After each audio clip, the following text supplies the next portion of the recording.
এই মুহূর্তে আমাদের রিজনে মেজর কোনো ওয়েদার সিস্টেম নাই, তবে নর্থ ওয়েস্টার্লি উইন্ড রয়েছে, খুব একটা স্ট্রং নয়। এই উইন্ডগুলো আসছে কিন্তু Bihar, eastern parts of UP, Sikkim হয়ে, ফলে তাপমাত্রা এখন নর্মাল আর নর্মাল থেকে 1 ডিগ্রি উপরে কিন্তু চলছে। আমাদের রিজনে যদি বলি 5 থেকে 7 তারিখ দেখছি চান্স যে একটা পশ্চিম ঝঞ্ঝার আমাদের ইস্টার্ন ইন্ডিয়াকে আফেক্ট করবে, বিশেষ করে ঝাড়খণ্ড আর ওয়েস্টার্ন পার্টস অফ আমাদের সাউথ বেঙ্গলে কিন্তু চান্সেস রয়েছে আফেক্ট করবে। ফলে যদি বৃষ্টি বলি, প্রথমে নর্থ বেঙ্গলে দার্জিলিংয়ে চান্সেস রয়েছে আজ থেকে আগামী 5 দিন লাইট রেন বা স্নো হওয়ার একটা পসিবিলিটি রয়েছে।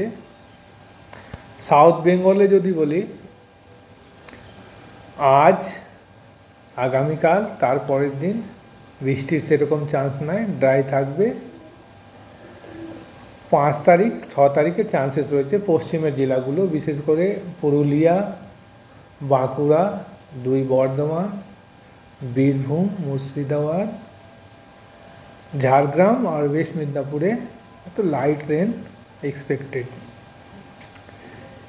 এই যে বলছি 5 থেকে 7 তারিখে উইন্ডগুলো কিন্তু ইস্টার্লি উইন্ড থাকবে। এই উইন্ডগুলো কিন্তু বে অফ বেঙ্গল থেকে যাবে ভিতরে, ফলে চান্সেস রয়েছে যে আজ কাল যেটা বলছি, যদি কলকাতা স্পেসিফিক খুব একটা বলি 15 ডিগ্রির কাছাকাছি থাকবে।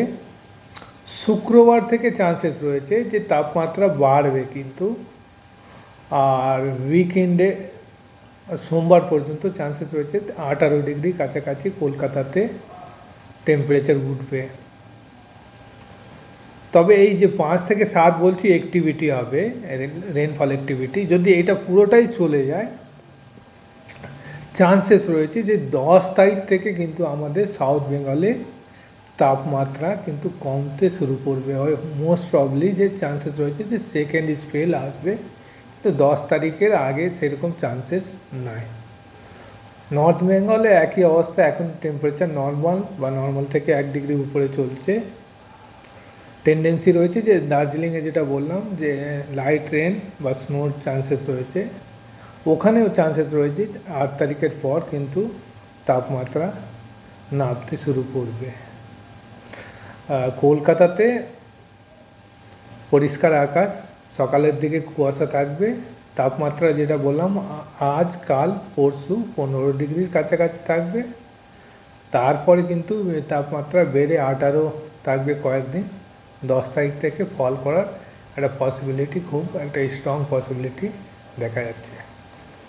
স্যার অন্যান্য বছরে এই বছরের প্রথম উইকে কীরকম এরকম থাকে না, কি ডিফারেন্স কিছু আছে? দেখেন, আমাদের শীত সবসময় ফেসে আছে। একটা ফেজ আমরা ডিসেম্বরে দেখলাম, সেকেন্ড ফেজ হয়তো 10 তারিখের পর আমরা দেখব। এবার প্রথম দিক দিয়ে যেটা আমাদের ইভেন জানুয়ারিতে আউটলুক রয়েছে যে most parts of eastern India যে মিনিমাম টেম্পারেচার নর্মাল থেকে কিন্তু উপরের দিকে থাকার টেন্ডেন্সি থাকবে। এল নিনো ইয়ারে এটা খুব একটা কমন ফেনোমেনা দেখা যায় যে শীত রিলেটিভলি এত সিভিয়ার হয় না, বা এবভ নর্মাল অ্যাক্টিভিটি শীতে হয়।